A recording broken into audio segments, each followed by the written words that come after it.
desarrollo.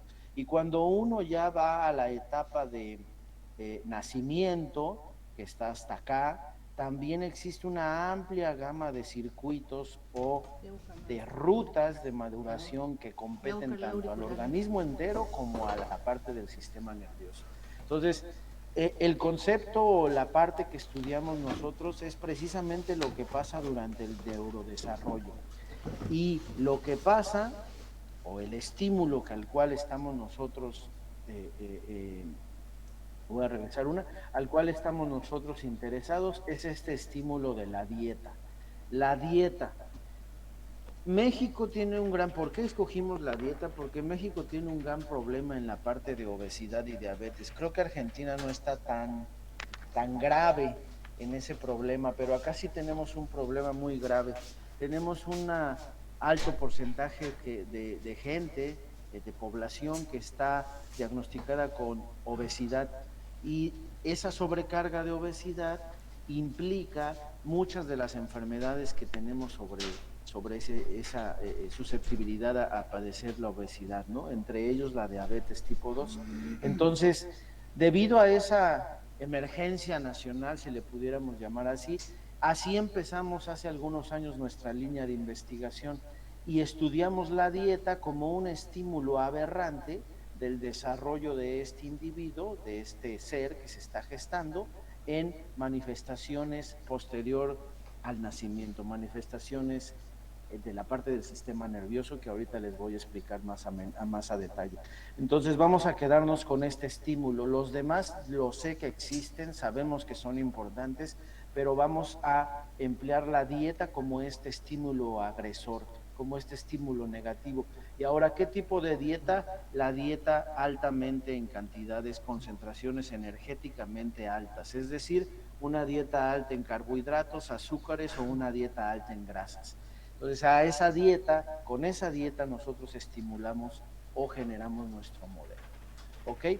Entonces, lo que se ha conocido de eso es que la programación fetal, por todos los estímulos que les digo, hay algunas evidencias muy claras acerca de esos estímulos nocivos que programan a la descendencia a sufrir muchas alteraciones metabólicas, corporales, como es la obesidad, como es la diabetes. Mucha información también existe de trastornos coronarios, es decir, infartos que hacen susceptible a este individuo posterior al nacimiento a tener infartos cardíacos. Y también existe la parte que nosotros estamos interesados, que son los trastornos del comportamiento o los trastornos mentales. Entonces, en conclusión, el modelo dice que hay estímulos que le llegan a la madre, estímulos nocivos.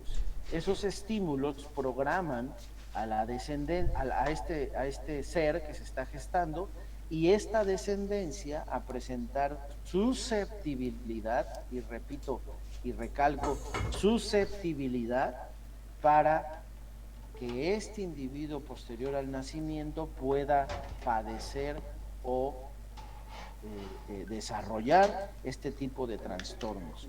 Entonces, la palabra susceptibilidad es muy importante porque no sabemos, la biología no es negro y blanco, hay un gran abanico de posibilidades en donde esperaríamos que este individuo se comportara o desarrollara estos trastornos, pero en realidad es que no es del todo o nada. Hay algo que aún no conocemos, hay algo que no sabemos y que algunos de estos individuos no desarrollan tales patologías. ¿De acuerdo? Entonces nos enfocaremos en los trastornos del comportamiento.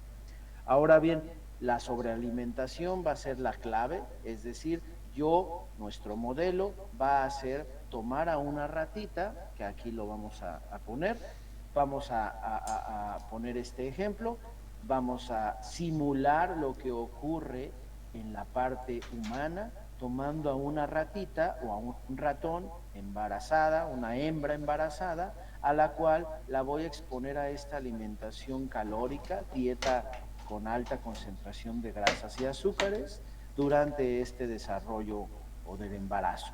Y a este ser, como ya lo dijimos, este ser se va a desarrollar, va a crecer Y lo que nosotros estamos interesados es en evidenciar estos trastornos del comportamiento o bien del metabolismo, porque van de la mano. Ese es un modelo que en realidad no es específico del cerebro, como ustedes lo pueden ver, pero se integra perfectamente a lo que ahorita comentó Víctor, de la relación que tienen todos los sistemas en su conjunto para implicar esas interacciones en la parte de la función cerebral.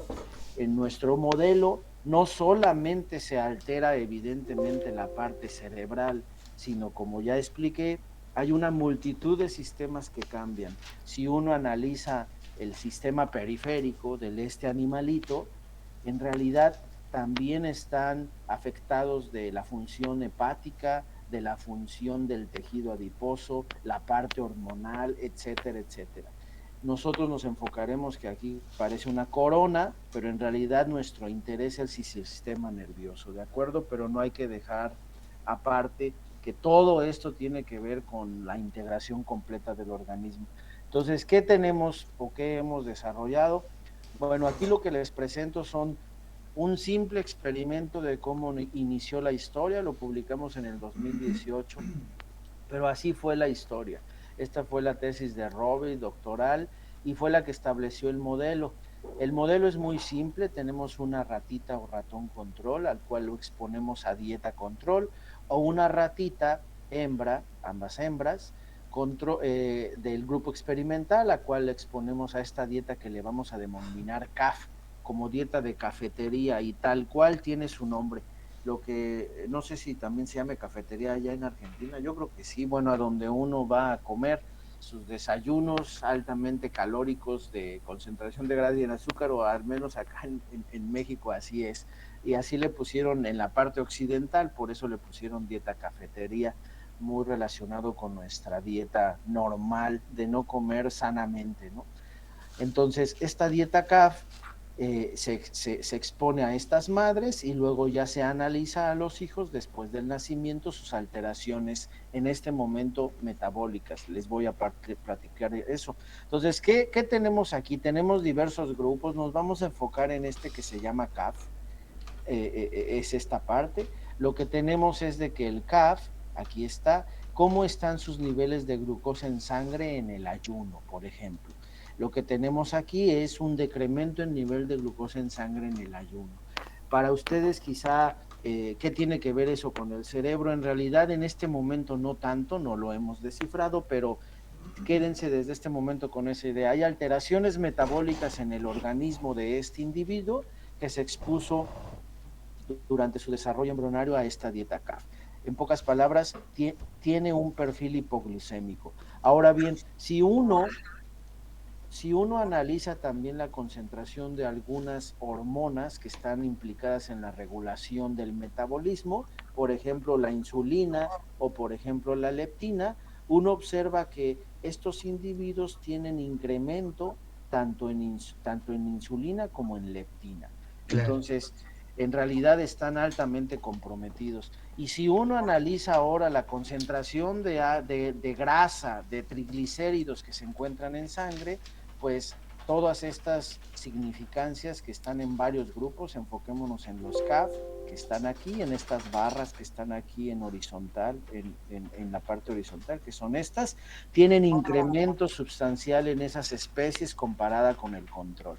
Y si uno analiza el tejido hepático, ven este es un corte histológico de la parte del hígado y ven todas estas bolitas rojas, es una tinción contra el rojo olioso que identifica o marca lípidos. Pues aquí se observa que el tejido hepático presenta acumulación excesiva de lípidos de estas ratitas que se expusieron a la dieta de cafetería. Es decir, en conclusión, el modelo dice que cuando este individuo, esta mamá que está gestando, a este individuo que se encuentra en desarrollo, se expone a estas dietas con alta concentración energética, grasa, azúcar, cuando crece, cuando nace y crece, presenta alteraciones metabólicas muy profundas, no solo a nivel de plasma, como decremento en glucosa o incremento de hormonas que regulan el metabolismo, sino también presenta alteraciones en tejidos como es que es el hepático y acumulación de grasa. Entonces, Alberto, te hago una pregunta. sí, adelante. Esto que estás viendo aquí podría parecerse a una condición previa al desarrollo de resistencia a la insulina. Efectivamente, ya no traigo esos datos de resistencia a la insulina, pero si uno hace las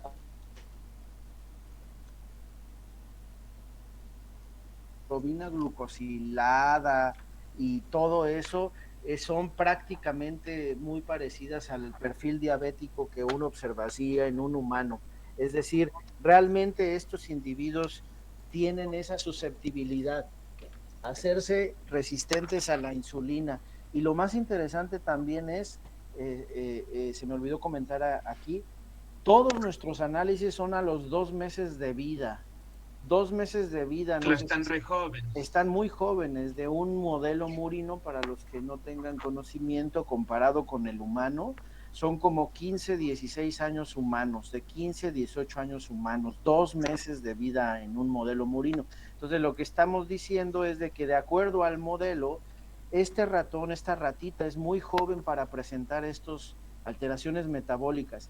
Y si uno lo deja crecer y se envejece hasta 12 meses, estas alteraciones se hacen más profundas.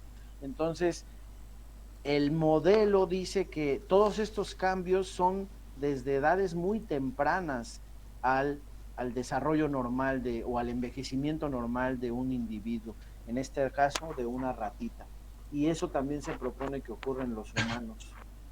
Claro, claro. De hecho, o sea, ahí tiene mucho que ver con lo que resaltabas hace rato, que tú tienes en este caso un modelo de ratoncitos que por estar, digamos, expuestos a la dieta de cafetería, que es una dieta que nosotros en Argentina, qué sé yo, lo vemos como alimentos altamente industrializados, ¿no? Ok. Pero que justamente generan una susceptibilidad por su alta carga de carbohidratos y de grasas. Tú lo que tienes en la progenie joven es una susceptibilidad, ¿sí? Exacto. Es una condición prediabética que los hace susceptibles justamente a desarrollar diabetes y que muy probablemente esos, no sé si lo has valorado, probablemente sí, también tiendan a preferir ese tipo de alimentos. A eso voy. Ah, bueno, ok. Exactamente, me ganaste esa parte. Bueno, este es el modelo. Este es con el modelo que trabajamos, y como pueden ver, quise que vieran el panorama general, porque desde este momento nos vamos a enfocar al sistema nervioso, pero en realidad el individuo no solamente está alterado en el sistema nervioso, sino está alterado en muchas regiones del cuerpo, y que ni siquiera nosotros hemos analizado. Hay muchos reportes al respecto, ¿no? Entonces, ese es el modelo, y ahora sí, vamos a enfocarnos al sistema nervioso. ¿Qué hay con el comportamiento? En realidad, comportamiento, como ustedes saben y como están estudiando, pues es muy extenso. Comportarse de una manera en el humano, hay cuestiones, hay perfiles de herencia, hay perfiles de epigenética, de genes que se modulan, el ambiente los modula, o de situaciones que nos hacen comprometer a ese comportamiento. Lo que hemos estudiado y lo que se sabe es que la programación fetal, y lo que está comprobado, es que el comportamiento que se altera son de este tipo. Se ha reportado que humanos, estos reportes en humanos, que están programados por una alimentación tipo calorías, durante ese desarrollo embrionario, presentan este tipo de alteraciones del tipo autista, de sociabilidad, del tipo de déficit de atención o hiperactividad, o de la parte de la esquizofrenia. Ahorita se han también abordado otros estudios, como la parte cognitiva de memoria y aprendizaje, y están en desarrollo, ¿no? Pero los primeros que se han reportado han sido estos trastornos. Entonces, nosotros nos enfocamos en un tema, en ese sentido, de la parte del comportamiento, que es la parte de la motivación del individuo para diversas tareas. Una de esas tareas, la que acaba de comentar Víctor, es la de comer. ¿Qué tanto este individuo está programado para comer? responde, si yo le expongo un menú a este individuo, come más o come menos, dependiendo del menú al cual le expongo. Entonces, me voy a saltar esta para ir perfectamente a lo que les estoy diciendo. Lo primero que hicimos, esta fue otro estudio que reportamos, fue si estos individuos tenían más parte de motivación para comer un determinado tipo de menú. Es decir, es el mismo individuo, otro grupo, más bien no es el mismo modelo, pero en lugar de analizar la parte metabólica del mismo, nos enfocamos a la parte de ingesta. Ingesta de un menú, de una dieta control contra la misma dieta que este individuo fue expuesto cuando estaba desarrollándose en la madre. Entonces tomamos a estos individuos, tanto el CAF como el control, y un experimento muy simple. Le preguntamos a él en cajas individuales, ¿qué te gusta comer más? A ver, control, ¿qué prefieres comer más de esta dieta control o comer más de esta cafetería? A ver, individuo expuesto a dieta cafetería, ¿cuál te gusta más? Evaluamos el experimento o la ingesta de comida por 4 horas y el resultado fue ¿cuál lo esperábamos? Porque ya había otros reportes, no fuimos los únicos en reportar esto, pero la descendencia, el offspring, que proviene de las mamás que fueron expuestas a esta dieta cafetería durante el embarazo, vean que comen efectivamente mucho más comida dieta CAF comparado con la comida control.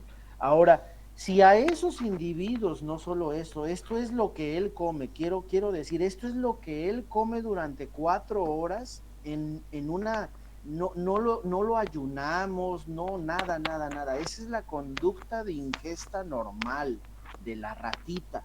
Ahora, si esa ratita se ayuna, vamos a ayunarnos todos en este momento y al siguiente día nosotros tenemos la oportunidad de comer tanto como pues sea posible, es decir, un atracón, pues estos individuos después de estar ayunados, los que fueron expuestos a dieta cafetería, comen más de la dieta cafetería, de la dieta control y mucho más de la dieta de cafetería.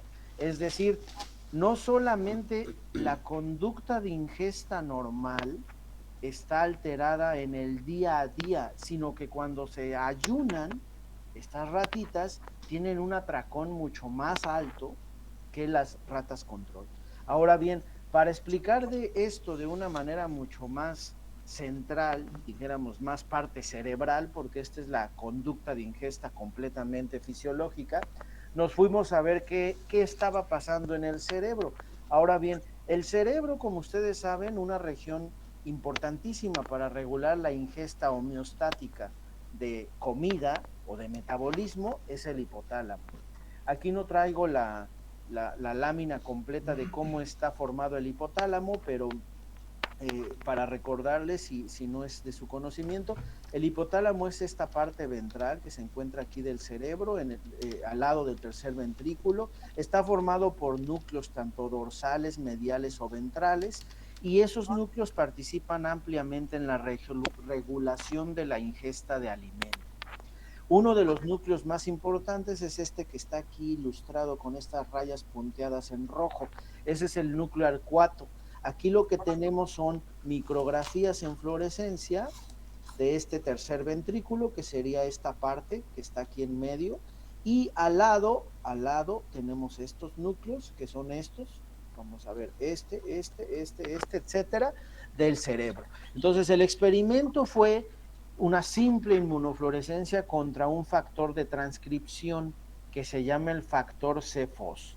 Ese CFOS es un factor de transcripción que migra al núcleo y activa a las neuronas, y esa es la señal de activación o de esa migración de CFOS, dice que hay activación neuronal. En tales regiones cerebrales uno puede investigar cualquier parte del cerebro así. Y es sinónimo de activación neuronal. Entonces, hicimos una inmunofluorescencia contra este factor CFOS. Entonces, todo lo que ven aquí en verde es prácticamente una neurona que se activa, pero aquí está la condición.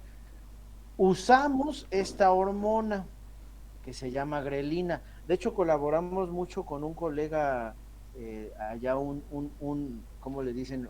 Le decimos nosotros, un paisano suyo. Él es Mario Perello. Él está en La Plata, él es uno de los en el INVICET, creo, Instituto de Biología Molecular, si recuerdo bien el nombre, es Mario Perello. Él uno de los que más sabe de grelina y se formó con los que descubrieron grelina y es muy amigo mío, nos estimamos mucho, apreciamos.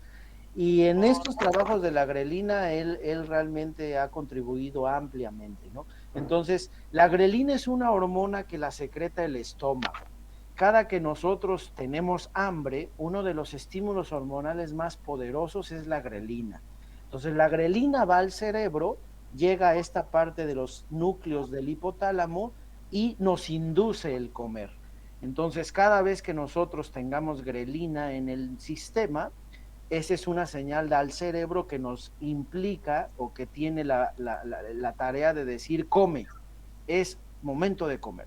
Entonces, esta grelina, el experimento fue ese, se la administramos a estos ratones, a estas ratones, eh, estas fueron ratas, perdónenme, estas fueron ratas. Se les administramos sistémicamente, inyección intraperitoneal, a ratas control o a ratas expuestas por programación a la cafetería.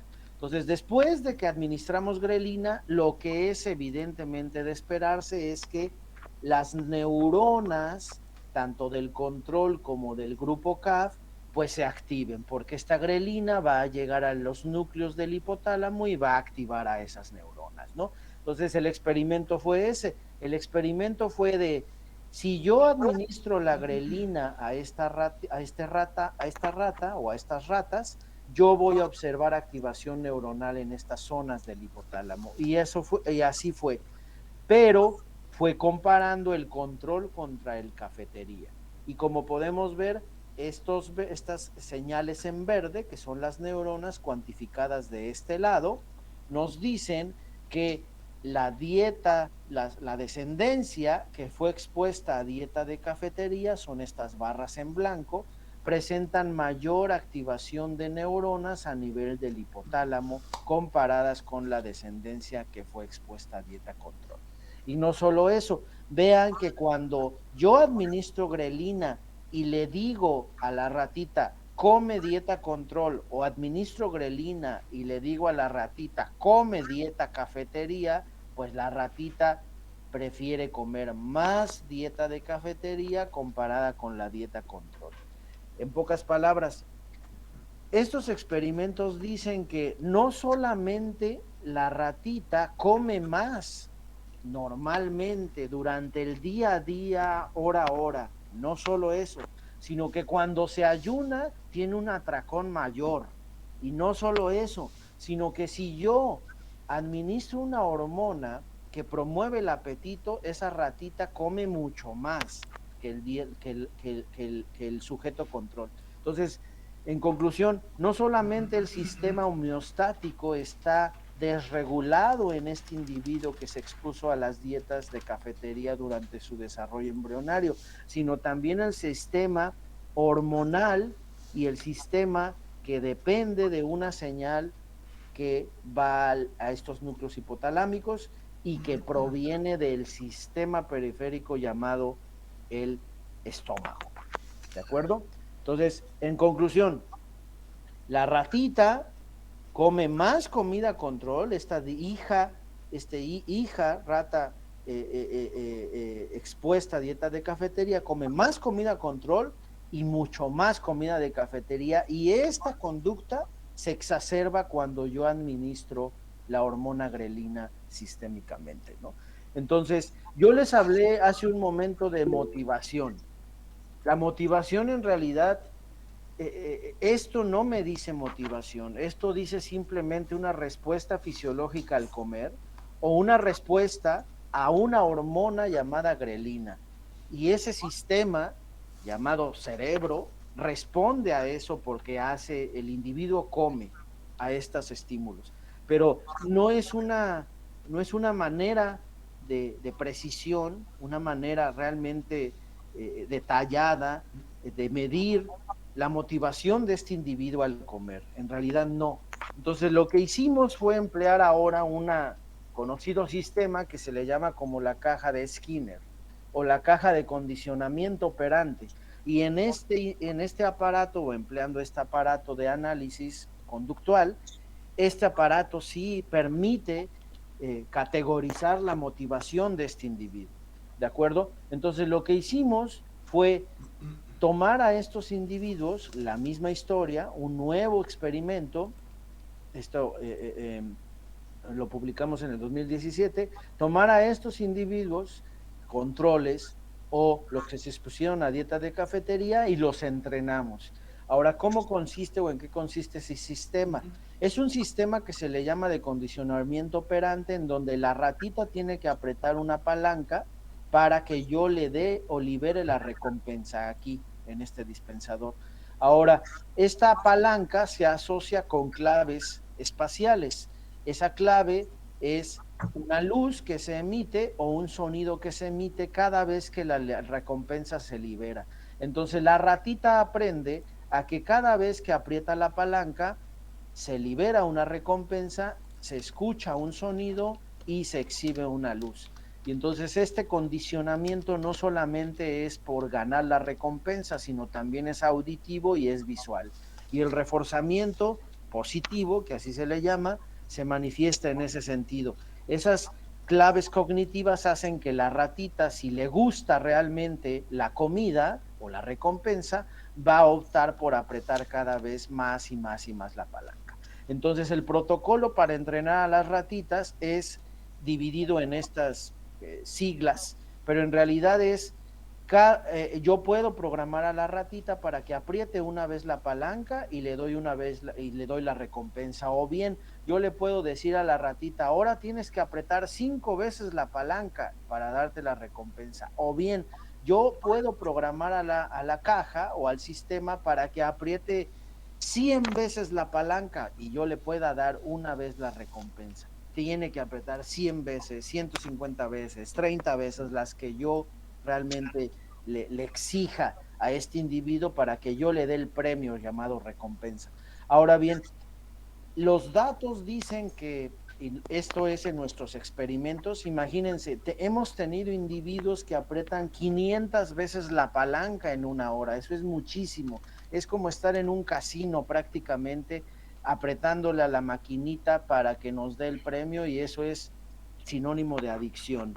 Entonces, esta caja, este sistema estudia también esos trastornos de motivación y se diagnostican en un criterio de conducta semejante a la adicción a muchas cosas, ¿no? Nosotros estudiamos esa motivación de conducta semejante a la adicción para comer. Entonces, empleando este sistema, nuevamente, lo que aquí les ilustro o se presentan es el número de estimulaciones de esta palanca por una hora, una hora o una hora. Ahora bien, como les dije anteriormente, esta gráfica es el número de veces que apretó la palanca cuando yo le dije, una vez aprietas y te voy a dar la recompensa. Y aquí están todas las barras en los días en que fue entrenada y ven perfectamente. Aquí, algo importante es de que este fue el primer paper que publicamos con este sistema, y en ese entonces le llamábamos a la dieta de cafetería High Fat, High Sugar, dieta alta en grasa y en azúcar, que es lo mismo que la dieta de cafetería. Simplemente es por eso que tienen aquí una sigla diferente, pero es la misma dieta. Entonces pueden ver perfectamente que el número de estimulaciones una vez o cuando aprieta 5 veces esa palanca, la ratita, ya lo vieron, es superior en la ratita que fue expuesta a esta dieta de cafetería durante su desarrollo embrionario que la parte de la ratita control. Y aquí también, este es el último ensayo, aquí me faltó la escala de días, pero estos son los últimos días y el resultado es el mismo. Vean cómo la ratita aprieta la palanca mucho más veces que el sujeto control. Entonces, eso realmente es motivación, motivación para comer, para obtener la recompensa, y esta ratita realmente está destinada a apretar, apretar, apretar la palanca. Ahora bien, algo ya parte más molecular de esta parte de la historia del cerebro es, en realidad, ¿por qué la ratita tiene esa motivación para apretar la palanca? ¿Por qué la ratita le gustan las recompensas y está apretando y apretando y apretando la palanca? Una de las partes muy importantes aquí de entender, y seguramente ustedes lo han escuchado, es que todos estos estímulos que la madre cuando está embarazada integra, todos estos tienen mucha implicación en la parte de la epigenética del ser que se está desarrollando, inclusive en la madre, pero en realidad una de las partes más importantes aquí de llevarse como mensaje es que nosotros creemos que gran parte del comportamiento de estos individuos, de esta motivación, viene destinado por algo que ocurrió epigenéticamente durante el desarrollo embrionario.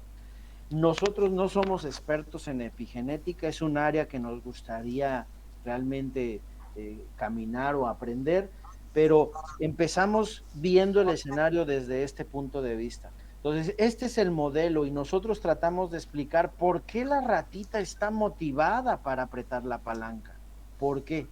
Entonces, lo que hicimos fue un un análisis global. Si eso tiene que ver con la parte de activación de las neuronas, porque eso es lo que se esperaría, lo que hicimos en ese entonces, sabiendo que esto pudiera estar participando, fue un microarreglo de expresión. Entonces, ese microarreglo de expresión, aquí también no traigo la diapositiva, quizá hubiera sido bueno poner aquí la parte del circuito de la recompensa. El circuito de la recompensa, como así se sabe, no sé si estén muy familiarizados con eso. Sí, eso lo estuvimos viendo en la clase pasada, Alberto. Perfecto, entonces excelente. Ustedes saben, para recordar, que esta región del núcleo accumbens pertenece al circuito de la recompensa. Ese circuito, como su nombre lo dice, está destinado o involucrado en estas conductas de naturaleza motivante que presenta el individuo. Lo que nosotros hicimos fue extraer este núcleo accumbens y hacer un microarreglo de expresión para el mismo, con la finalidad de identificar genes que se pudieran estar activando o inhibiendo en este núcleo accumbens de esta ratita que fue expuesta a estas dietas, al control y a la ratita K. Y de aquí vino una, ¿qué les puedo decir? Cuando empezamos esto, eh, vino un parteaguas de la investigación que desarrollábamos por este resultado que les voy a explicar ahorita. Profe, disculpe, ¿qué es un microarreglo de expresión? Perfecto. Un microarreglo de expresión es un sistema, este aquí dice GenChip, un sistema que nos permite así de manera global analizar cuántos genes están activos en esta región del cerebro.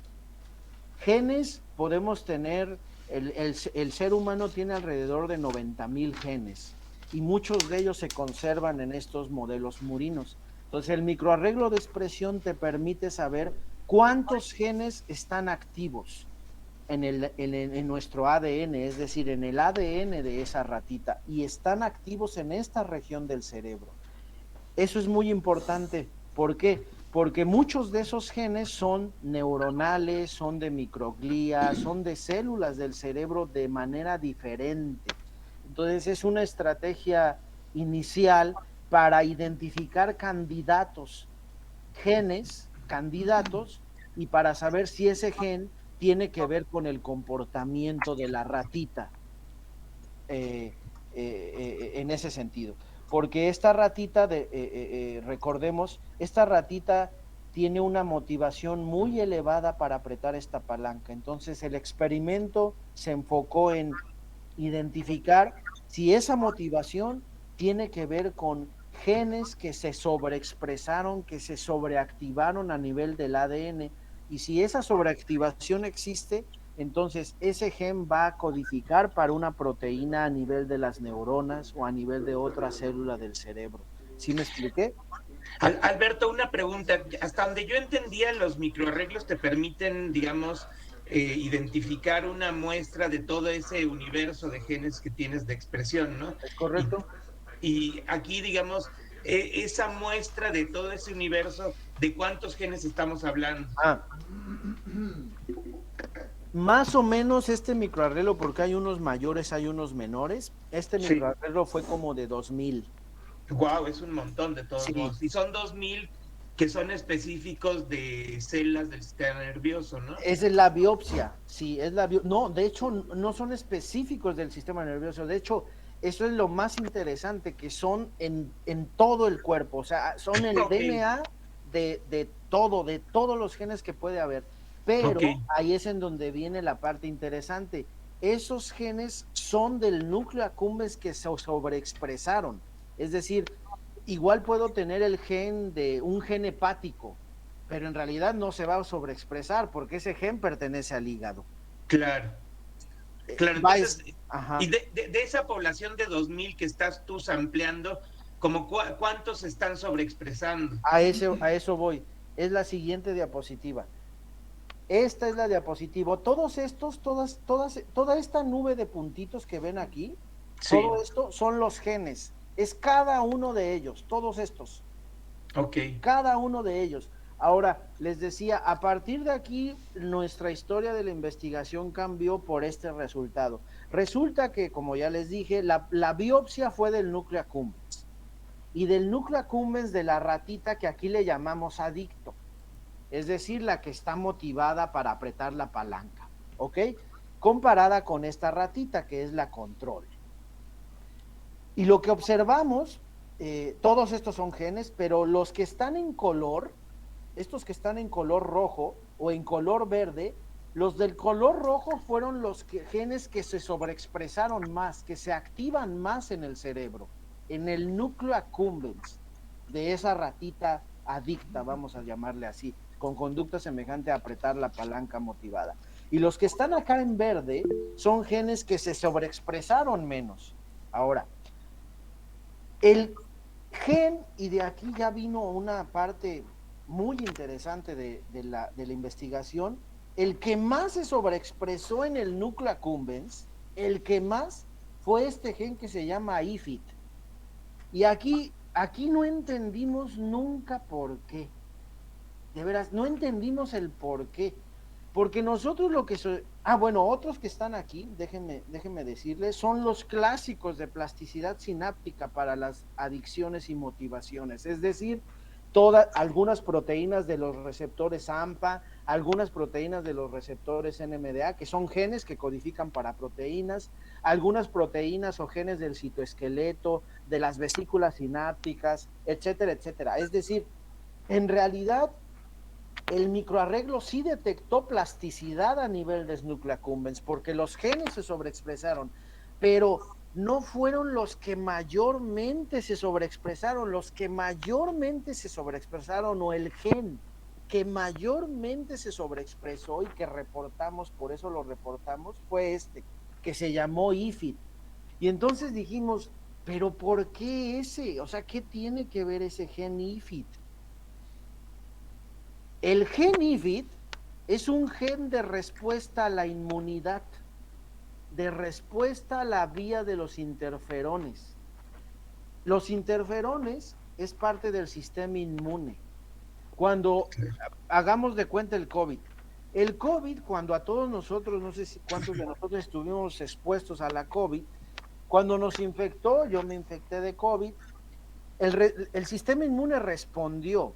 Entonces, para que responda el sistema inmune existe todo un compleja señal de activación en ese sistema, pero lo más importante es que estos interferones que se generan, que son estos, miren, estos son los de interferones del tipo 1, no hagan caso a toda la parte de acá, quizá lo hubiera quitado, pero el mensaje es este. ¿Qué es el gen IFIT? El gen IFIT es el que está acá abajo, miren, aquí. Este es el gen IFIT. El gen IFIT que se expresó en el núcleo accumbens de la ratita adicta al comer, este es el gen este gen solo puede expresarse y solo puede estar presente cuando un interferón, una señal externa, activa a su receptor y esta es una vía de señalización y activa el gen. O sea, Pero eso tiene que ver un poco con inflamación. Perdón, exactamente, para Alberto, eso pero voy. tienes ahí una pregunta de Máximo, discúlpame. ¿Pueden decírmela? Sí. Buenos días, soy la mamá de Maxi. Perdón, Entré con la compu, soy Silvia, profe. dale Silvia, dale. Quería preguntarle si estoy entendiendo bien el hecho de que esta sobreexpresión de los genes significa que es como una respuesta de adaptación ante la mala alimentación que tuvieron en el vientre materno. Completamente. Es una respuesta a esta mala adaptación. Esto es el sistema inmune. Entonces, fíjense el trasfondo de esto. Eso significa que nuestro cuerpo vea esas dietas como algo malo y el sistema inmune responde a eso. Entonces, es una parte para mí preocupante porque significa que cada vez que comemos esto, el sistema inmune cree que eso es un agresor y Claro. responde al cuerpo, y lo sabemos, la obesidad es una manifestación crónica, inflamación crónica de bajo grado. Eso significa esto. Cuando una persona está expuesta, o al menos estos experimentos lo proponen, a estas dietas con alta concentración de grasa, azúcar, el sistema, cuerpo, ve a estas fórmulas, porque recordemos que todo es una fórmula química, como algo agresivo. Hay más señales seguramente implicadas, pero al menos este dato dice que en el cerebro, así seguramente como otros órganos, nosotros exploramos el cerebro, el núcleo accumbens, en esa región, este IFIT hace que el gen se sobreexpresa, y el gen puede sobreexpresarse cuando el sistema inmune respondió. Ese es el punto, porque los interferones se secretan al medio, se secretan a la periferia por células del sistema inmune que van a responder a una infección, que van a responder a una agresión al organismo. Esa agresión creemos nosotros que es la dieta. Ahí tienes Profe, otra pregunta, Sonia. Adelante, Sonia. disculpe, Sí, ¿puedo terminar de preguntar, profe? Claro, claro. Esto con respecto al comportamiento, ¿qué pasaría si, si por ejemplo, durante el embarazo se comió bien, o sea, tuvo una buena dieta, pero después cuando nace el bebé, la mamá lo programa, por ejemplo, que cada vez que llora le da un pan, o cada vez que llora o está triste o le pasa algo le da un dulce?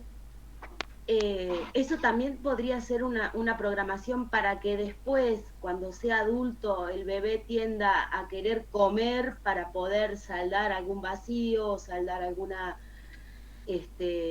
conflicto, digamos, más emocional o... Completamente. Hay un tema, acá colaboramos con el hospital, con un colaborador que se dedica al suicidio. Él investiga el suicidio, investiga la genética del suicidio y saber si evidentemente, si los que tienen intentos o cometieron suicidio tienen un trasfondo de genes, tanto esto que lo heredaron o bien el ambiente, lo que usted está diciendo, o bien el ambiente hizo que ese suicidio se consumara o se intentara.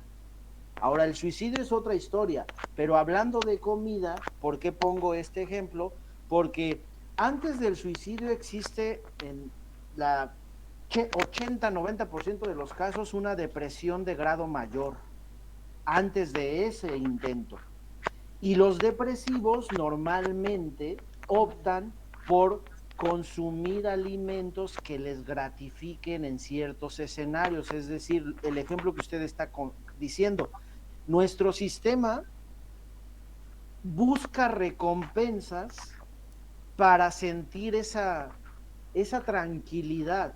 Algunas veces la recompensa puede ser un dulce para nuestro estado de ánimo, o algunas veces la recompensa puede ser un juego, o la recompensa puede ser salir a bailar, salir con los amigos. Son lo que tenemos que estar todos de acuerdo aquí, al menos es de que ustedes son psicólogos, todo es conducta, la conducta humana es extremadamente compleja.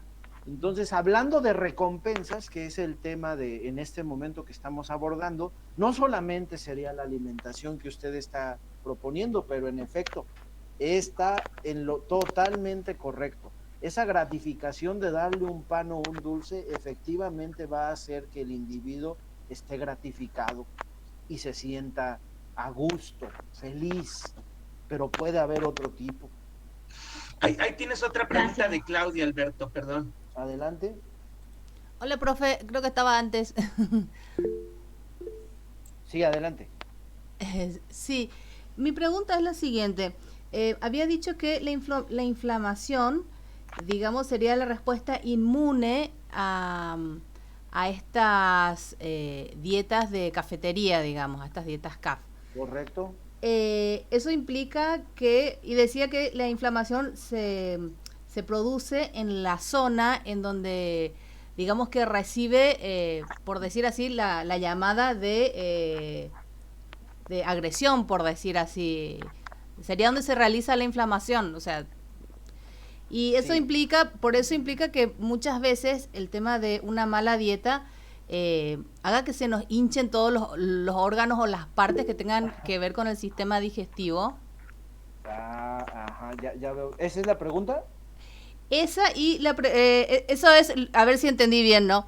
Y la pregunta es, obviamente entonces cambiando la dieta, el cuerpo deja de sentirse agredido y eso se desinflama, y esa desinflamación tarda mucho, poco, o tiene que ver con la cantidad de tiempo que estuvo expuesto a esa inflamación, por decir así. Híjole, hizo preguntas para los investigadores, decimos, para Nature's Papers, de veras. Son preguntas bien profundas de ciencia de frontera. Bien. Las preguntas que acaba de hacer son realmente, no tienen respuesta aún. Todavía. De veras, es lo que se está investigando en el punto caliente del tema. La primera parte que abordó y que preguntó es, realmente, estamos hablando del cerebro. Entonces, imagínense que lo que comemos ahorita, vamos a imaginar que todos nos vamos a las hamburguesas y todos nos atracamos de hamburguesas. Ese alimento calórico, grasas, muchas grasas en su mayoría, o papas, que son los carbohidratos, hamburguesas con papas, que es la dieta de cafetería, todo eso va a llegar a nuestro sistema, se va a degradar, se va a digerir y lo vamos a absorber. Entonces, todas esas moléculas agresivas van a llegar a todo el cuerpo y en realidad todo el cuerpo va a responder. El punto aquí es de que en todo el cuerpo, como sabemos, está nuestro sistema inmune, a la defensiva, buscando si hay algo que se sale de control. Siempre hay células que se están degenerando y esas células deben ser eliminadas por el sistema inmune, por el macrófago que se las come. Es decir, el sistema inmune está en todo el cuerpo, inclusive en el cerebro. La pregunta de frontera que usted acaba de hacer, y lo digo de frontera, es porque antes se creía que el sistema inmune era de la cabeza hacia abajo y que el cerebro tenía el propio sistema inmune y que se le llamaba, aquí puse esta diapositiva, la microglía. Pero ahora ya no, y son papers de hace 2 años, son papers de hace 1 año, o inclusive de este año, de grupos de Estados Unidos, los más fuertes, que han identificado que células del sistema inmune vigilan, entran al cerebro y no se necesita que esté inflamado, no se necesita que haya comido grasas, azúcares, no. El sistema inmune entra al cerebro para vigilarlo, igual que cuando vigila al cuerpo de la cabeza hacia abajo. y antes no se creía eso. Entonces, lo que usted dice de se tiene que inflamar la zona para que se produzca este efecto y que el gen IFID y que lo que no sé qué y toda esa avenida, en realidad es que no se sabe. Esa es la gran pregunta le decimos, del premio mayor. No se sabe si el cerebro se inflama primero o bien si el cuerpo externo se inflama primero y esa inflamación se infiltra al cerebro. Y ahora sí el cerebro se inflama, como la gallina, el huevo y la gallina. Entonces, lo que se sabe es que existe inflamación y está en los dos lados, tanto en el cuerpo como en el cerebro. Por ejemplo, este dato que acabo de mostrar ahorita es un dato del cerebro, pero como comenté, este gen es resultado de una inflamación, de una respuesta del sistema inmune. Lo que yo no sé es si ese sistema inmune vino de la periferia para el cerebro, o bien en el cerebro se formó la inflamación. Ese es un punto. Y la otra, de la parte de los órganos, etcétera, en realidad ese es un aspecto más de digestión, cuando los órganos llamado estómago, intestino, es el aspecto de la comida, de cómo está hecha, de si nos excedimos, de si en realidad nuestro sistema digestivo pudo con tal carga de alimento y que posteriormente ahí, por ejemplo, entra el tema importantísimo hoy en día, como ustedes saben, del microbioma. La microbiota intestinal, esa es otra área que últimamente ha tomado un auge tremendo y es esa otra parte que en realidad no exploramos nosotros, también la parte intestinal microbiota que responde a estas dietas y esa respuesta es antes de lo que nosotros vemos en el cerebro, porque ahí primero llega el alimento. Y la última, si no me perdí para responderla, fue de qué pasa si les cambio de dieta, ¿cierto? Si les doy una dieta mejor. Sí, como una desintoxicación, digamos, le saco Exacto. el elemento negativo. Efectivamente, sí, hay realmente trabajos que demuestran que mejora y hay trabajos que demuestran que no se revierte completamente el fenotipo, el daño, por así decirlo. Son diversos modelos. Estamos hablando, este modelo que les presento es de programación fetal. Y este modelo de programación fetal, por eso dice programación, porque se programa desde antes de nacer, desde a nivel genes. Ustedes saben que en la parte neurobiológica, una de las partes más difíciles de realmente de hacer asociaciones le llamamos de from gene to behavior, de gen a conducta. Y esa es una de las partes más difíciles. Es decir, explicar la conducta por un gen es complicadísimo, complicadísimo. Y todo el mundo está buscando, los que se dedican a esto, realmente genes que predigan la conducta del individuo y en realidad no son fáciles de identificar. Eso se llama programación. El modelo que estoy diciendo es de programación, es decir, los genes se programan desde antes de nacer, se programan por el alimento que toma la madre y que evidentemente le llega al individuo que se gesta. Ese es diferente a un sujeto que ya nació. Es diferente ya nació, tiene 2 años de vida y ahora sí le doy un alimento alto en grasas. Es diferente. Es decir, una cosa es programarlo antes de nacer y la otra es programarlo después de nacer. Entonces son 2 áreas de investigación diferentes y en esas 2 áreas puede entrar lo que usted pregunta. Es decir, después de programarlo antes o después de nacer y le cambio la dieta, ¿le va bien o le va mal? ¿O le hace bien o no le hace nada? ¿Le cambia, lo mejora o realmente pues ya ni siquiera lo mejora, ya no tiene efecto, dependiendo del modelo? Puedo decir que si se programa es más difícil que el cambio de la dieta tenga efecto, pero no imposible. Hay reportes que sí tienen el efecto. A nivel de conducta, estamos hablando a nivel de conducta. Ahí tienes una pregunta gracias. de Claudia, Alberto. Adelante. Hola, profe, ¿cómo le va? Justamente de eso me surgió la duda, porque yo le estaba por preguntar cuál era la comparación, porque esto que estamos viendo de la expresión, hiperexpresión de este gen, o la sobreexpresión, tiene que ver con la rata que tenía la dieta de cafetería. Quería saber Así cuál es. era la comparación con la otra, pero de esto que está hablando, yo tenía entendido que todo lo que es gen, todo lo que es epigenética, los factores epigenéticos, eran reversibles. O sea, porque, digamos, son factores epigenéticos justamente porque ante el estímulo se expresa o no se expresa un gen.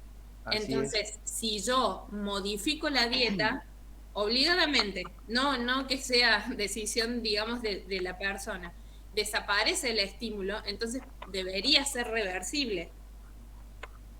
Así es, sí, sí, sí, perfectamente de acuerdo en eso.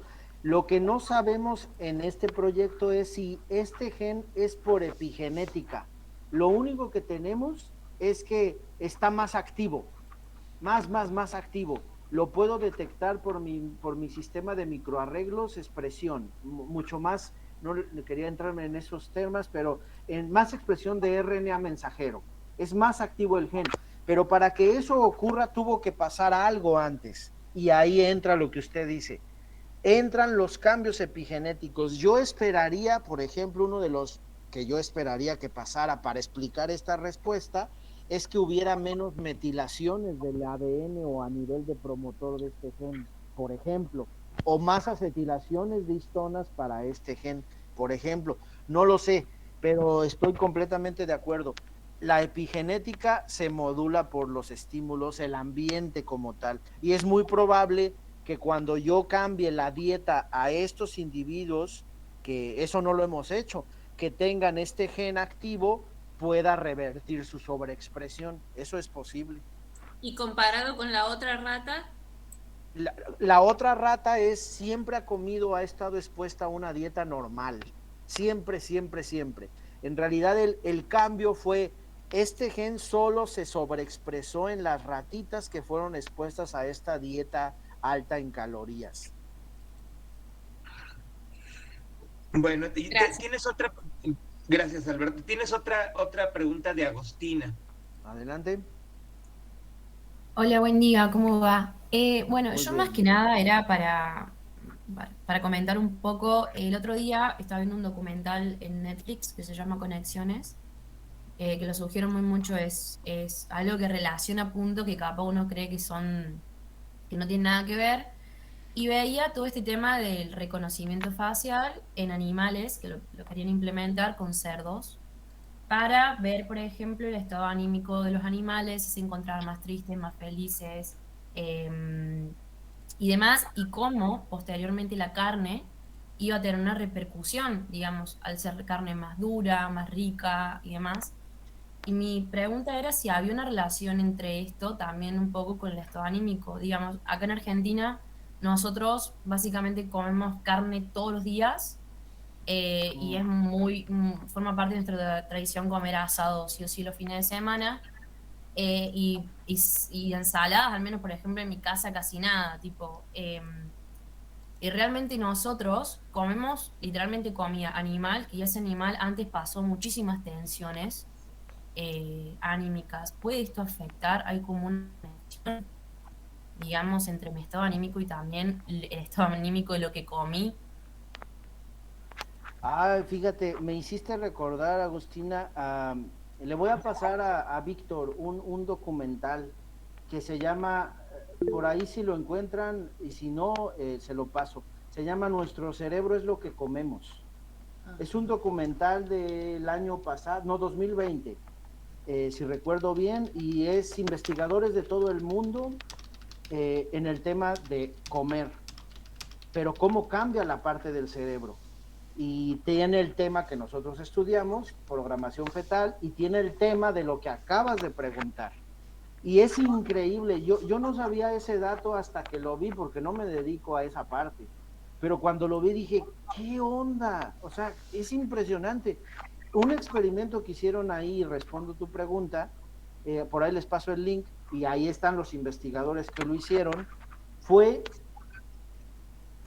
a mismo grupo de individuos y probaron si el desayuno, que se ve igual, pero tiene diferente concentración de proteínas la mezcla, unos chefs hicieron un desayuno que se ve igual, y el individuo iba a las sesiones y consumía el mismo desayuno, y en uno tenía más azúcar y en otro tenía más proteína, y era el mismo desayuno.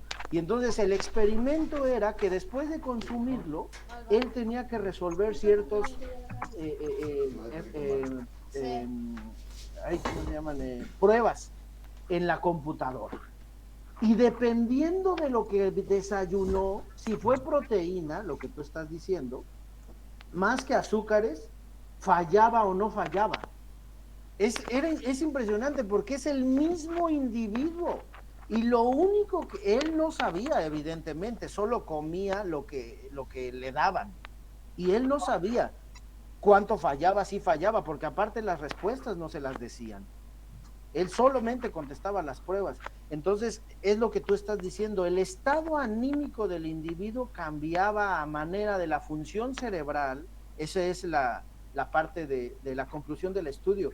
Y no se tardaba días o años en que hiciera el efecto, sino horas después de que haber consumido el desayuno.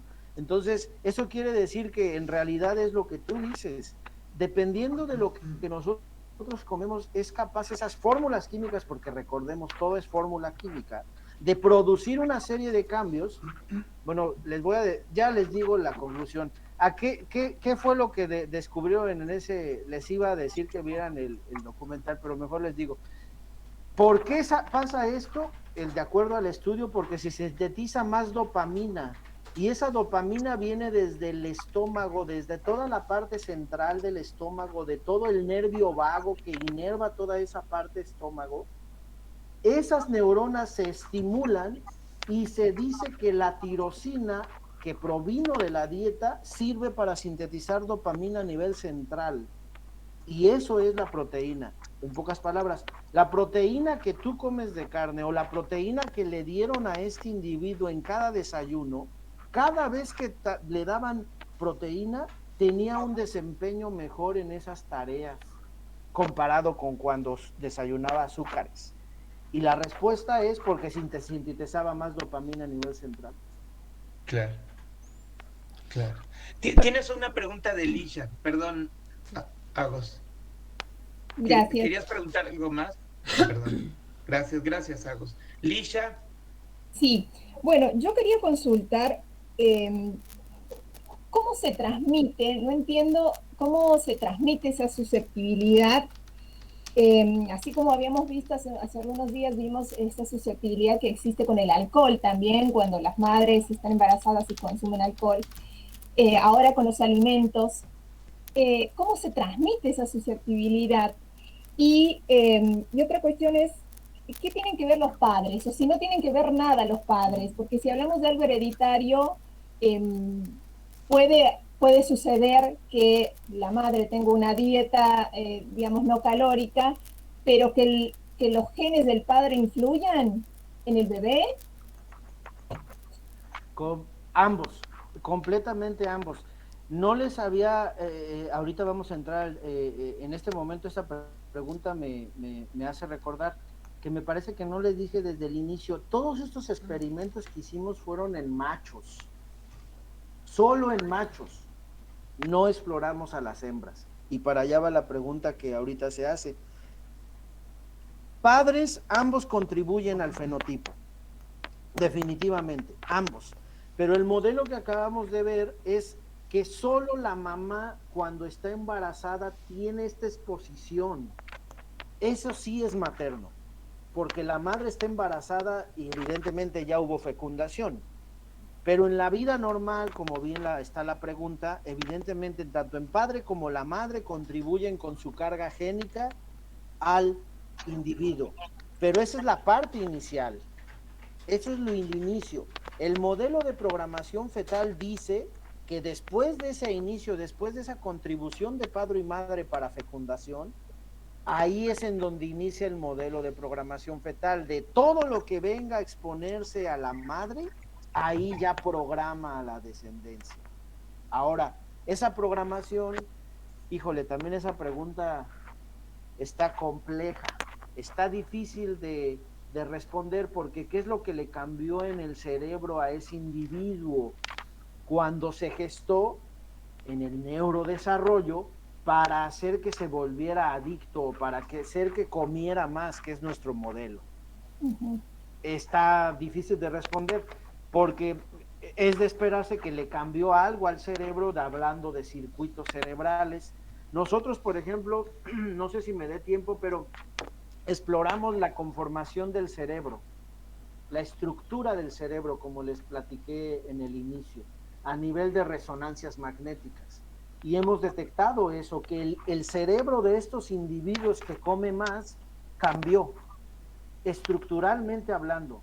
Regiones de cerebro se vuelven más grandes y regiones del cerebro se vuelven más pequeñas, en diversas partes del cerebro, comparado con los controles. Es decir, hay un cambio, seguramente no lo hemos detectado porque no hemos analizado, a nivel plástico de sinapsis, plasticidad sináptica, eso no lo hemos hecho.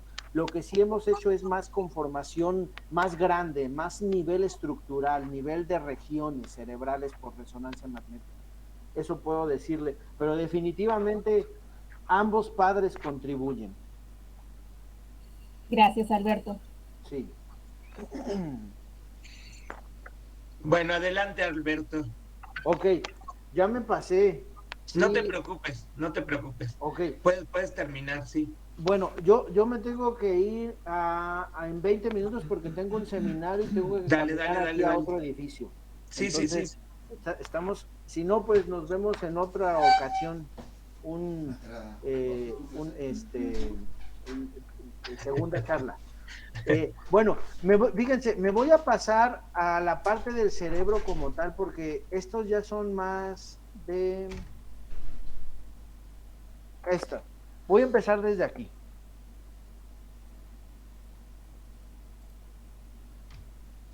Espérenme. Para ya ir acá, perdón, esta era. Ok, bueno, lo que les he hablado en estos momentos, ahorita con estas grandiosas preguntas, también creo que enriquecieron mucho la parte del mensaje principal. Primero les dije o les mostré evidencia del efecto de la programación fetal en la conducta. Y en este momento voy a iniciar la otra parte de, para que la conducta se manifieste, algo debió de haber pasado en el cerebro. Entonces, estudiar, obviamente, como les dije ahorita, el cerebro, pues uno lo aborda de diferentes maneras, ¿no? Nosotros lo abordamos a nivel de la estructura cerebral. Esa estructura cerebral, perdón, esa estructura cerebral la identificamos a través de resonancias magnéticas. Esto lo hizo Luis, de hecho, ahí con también buenos amigos de Víctor, acá en la UNAM, de Concha, Eduardo, creo que no lo conoces, Víctor, pero bueno, estas estrategias de análisis estructural también fueron realmente exitosas gracias a que Eduardo tiene unos buenos colaboradores de McGill en Canadá, y fueron las que nosotros no somos expertos en resonancia, en realidad colaboramos con ellos, y gracias a estas herramientas nos permitieron hacer estos trabajos. Fue exactamente el mismo modelo, pero aquí lo que realmente tratamos de investigar, no le hagan caso a esta pregunta porque no les di evidencia para esto, me la salté, pero lo que aquí tratamos de investigar es cómo cambió el cerebro para tratar de entender por qué cambió la conducta de este individuo, que si recuerdan, este individuo comía más y aparte apretaba más veces la palanca para obtener su recompensa. ¿Qué le pasó? Y fue el mismo modelo, un modelo igual. A estos ratoncitos los perfundimos intracardialmente y los analizamos a través de resonancia magnética ya con los colaboradores. Utilizamos una técnica que se basa en deformación, es decir, así como la palabra lo dice, cómo se deforma el cerebro comparado con el control. Si algunas regiones crecen, si algunas regiones decrecen, en realidad el cerebro no se encoge ni cambia de tamaño, sino lo que pasa es que ciertas regiones se encogen, ciertas regiones se agrandan, el cerebro sigue siendo de la misma estructura de tamaño, pero las regiones cambian. Y es de esperarse que si las regiones cambian en forma, en estructura, en tamaño, porque es volumen, más pequeño, más grande, pues algo pasó ahí. Y si cambian de volumen, se esperaría que cambiaran de función diferentes regiones. Entonces eso fue lo que analizamos. Perdón Sí. que interrumpa. La consulta es si es que estos estudios se hacen una vez que el bebé ya ha nacido o mientras está en el vientre materno en el desarrollo. Fíjense que la tecnología, hay algunas resonancias que la hacen durante el embarazo, pero yo he visto solamente de investigación, no he visto de diagnóstico. Bien. De diagnóstico sí es después del embarazo, eso es lo que se hace.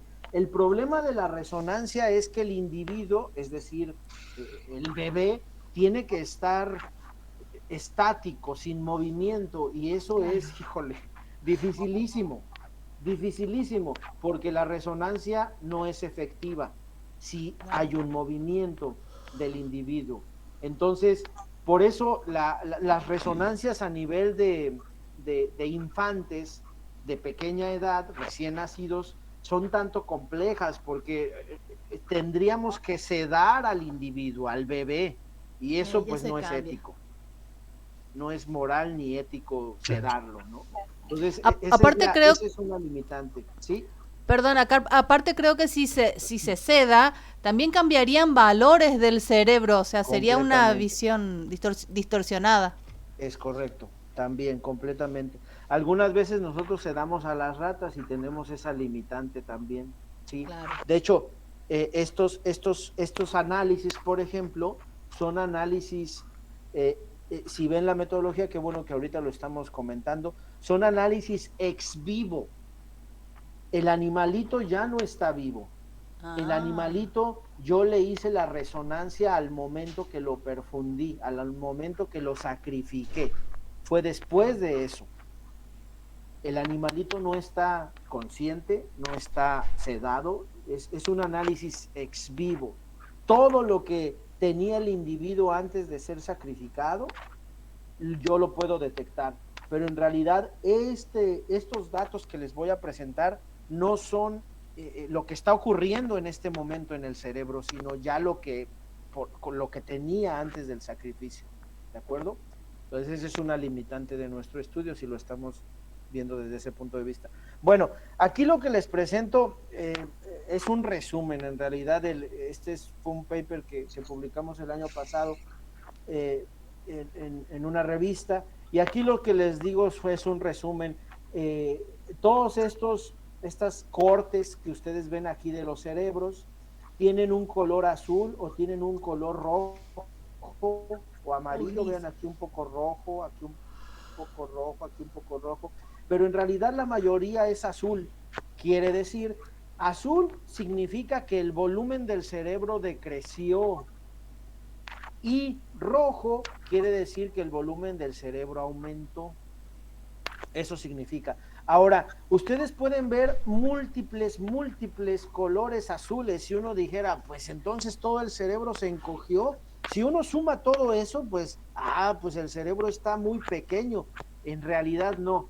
Todas estas manifestaciones de aumento de volumen o decremento de volumen, decremento en azul o aumento de regiones particulares del cerebro en rojo, pasan por una corrección estadística, que en realidad es lo que hacen todos los colaboradores. Yo no soy experto en eso, y que le hacen esa corrección.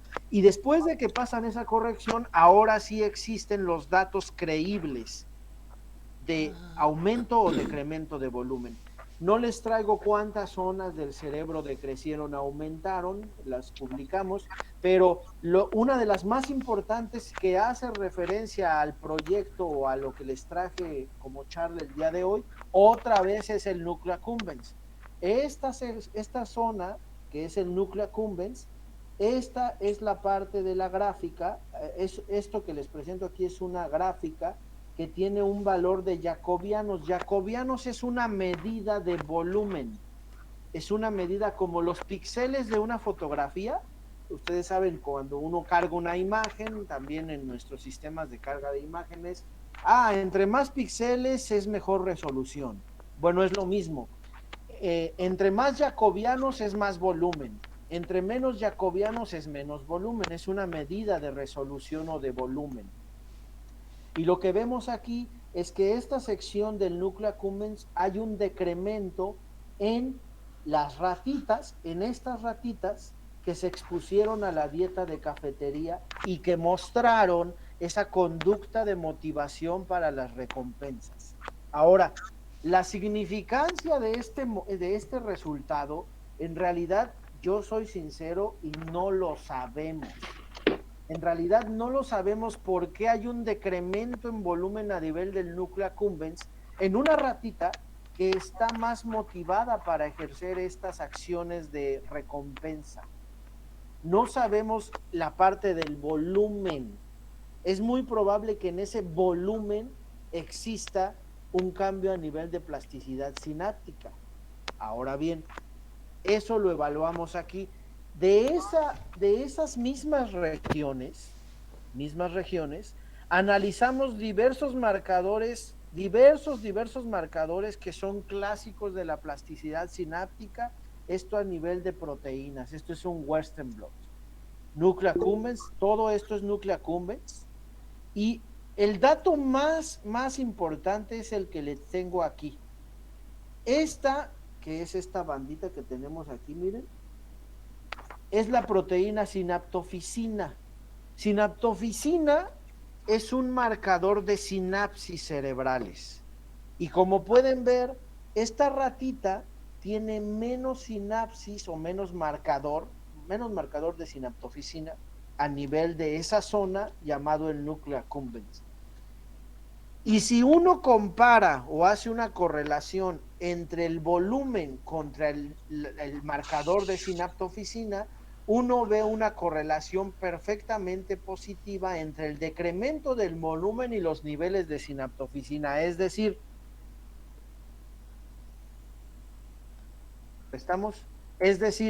esta sección del cerebro que tiene menos volumen, que es el núcleo accumbens, en esa región tiene menos marcadores de sinaptofisina. Si eso quiere decir sinapsis, es probable que eso pueda ser, es una propuesta, y esta es el resultado de cambio en la estructura cerebral que puedo decirles tiene esta ratita que se expuso a esta comida enriquecida en dieta de concentración de grasa y azúcar durante su desarrollo embrionario, y es lo que manifiesta en cambios estructurales a nivel del cerebro. ¿De acuerdo? Entonces, eso es lo que significa cambio en la estructura. Este es el primer dato que les puedo decir. Tengo algunos datos más, pero ya no te va a dar tiempo. Ya no me va a dar tiempo. Lo que sí quisiera dejarles también, además de la estructura, es lo siguiente. Esta es la otra parte. Fíjense.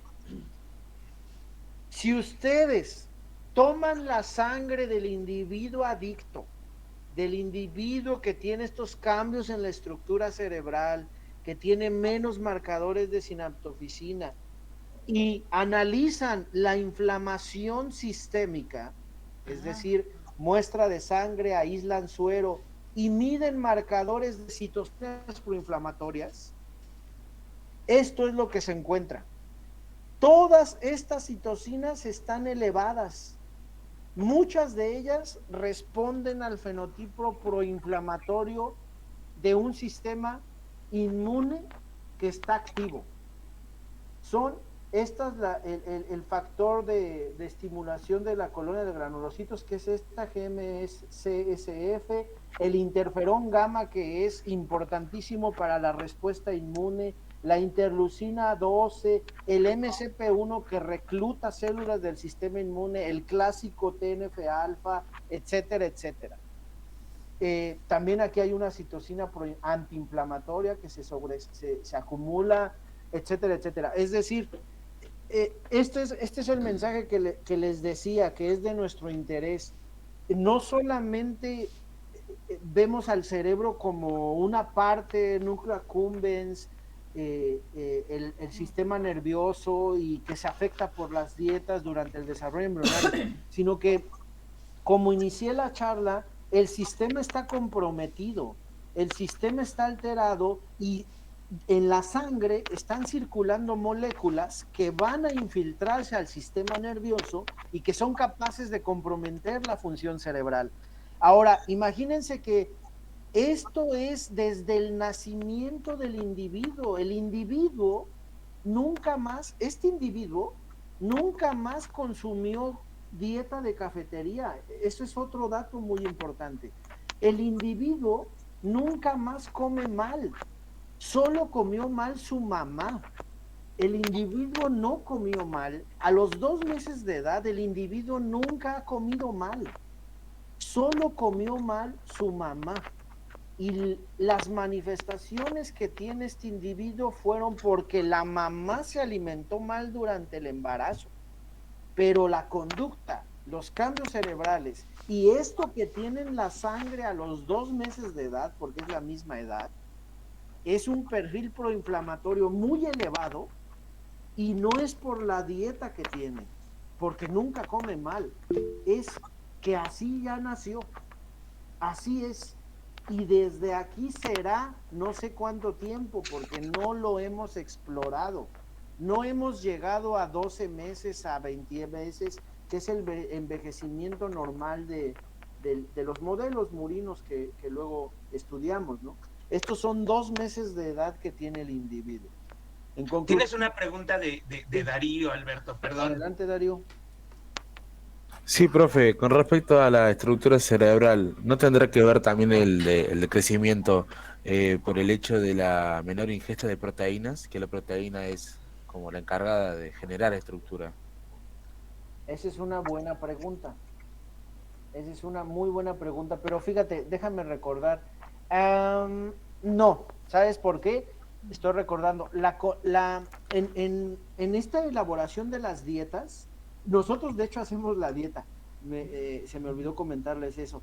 Nosotros nos asesoramos con nutriólogos para hacer en casa estas dietas, porque en el mercado son carísimas, carísimas.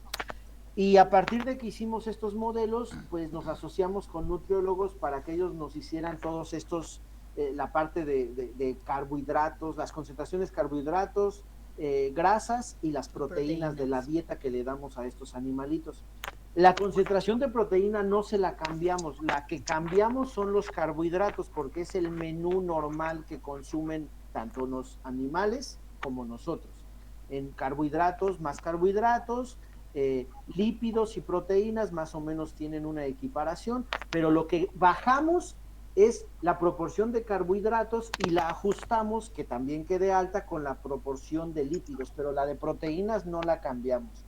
En pocas palabras, realmente esos cambios yo creo que van más por esta concentración de nutrientes que activa procesos de daño y que pueden ejercer manifestaciones a nivel de las estructuras, porque la concentración de proteínas es estable. Listo, gracias, profe. ¿Hola? No, que gracias, entendí.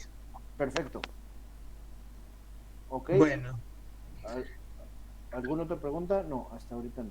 Bueno, pues miren, tenemos algunas otras cosas, pero híjole, me faltan 5 minutos. Tienes una pregunta de Constanza, creo. Adelante. Hola, buen día.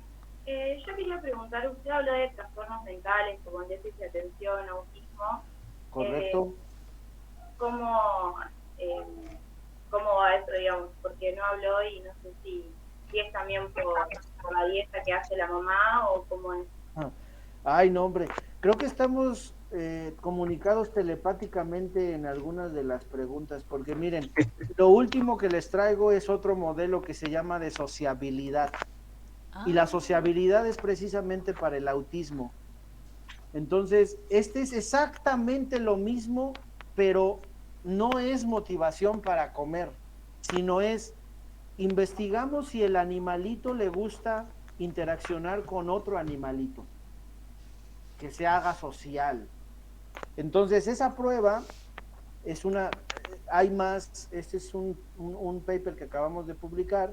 La prueba es muy sencilla a tal hecho de que la prueba consiste en que este animalito que se expuso a dieta cafetería o este animalito control, lo incluimos en una caja y en esa caja el animalito tiene la decisión de interaccionar o de querer conocer, comunicarse con un animalito que aquí está en una pequeña jaula, o bien él decide comunicarse, oler, interaccionar con un juguete.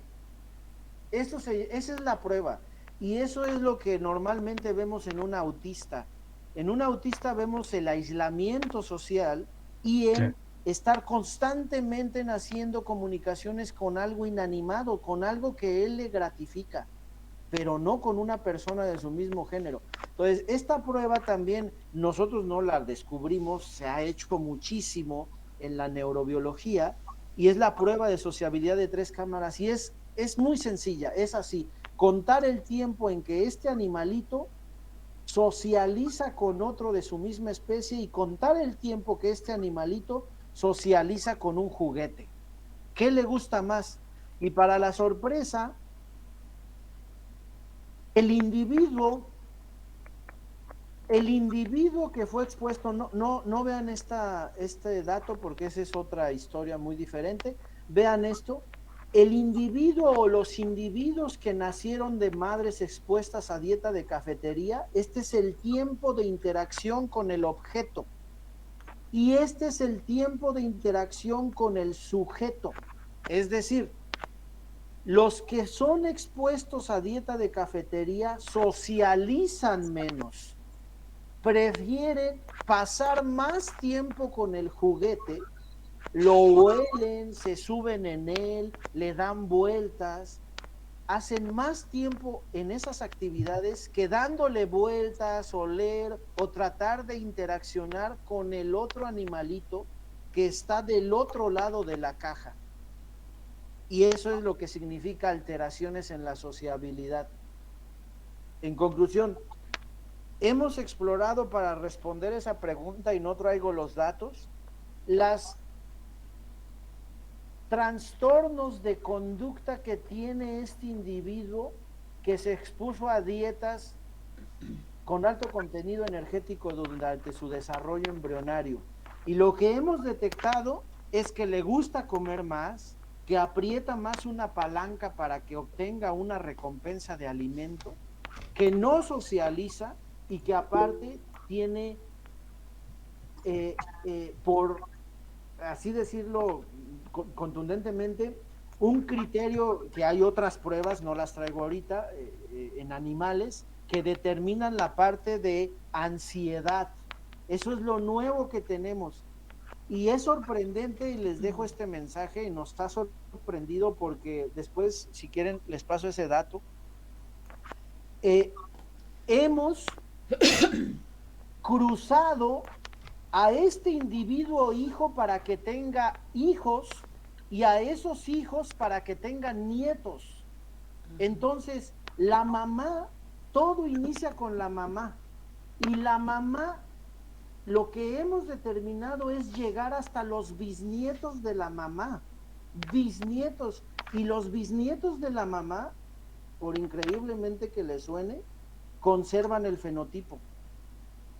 Sí, y solo sí, tomo a este individuo que está afectado. Eso es muy importante que quiero que les quede claro, o el mensaje. La mamá, nosotros tenemos normalmente, si no son gemelos triates, que es muy poco probable, tenemos un hijo a la vez. La mamá tiene múltiples hijos. Esto es una especie murina.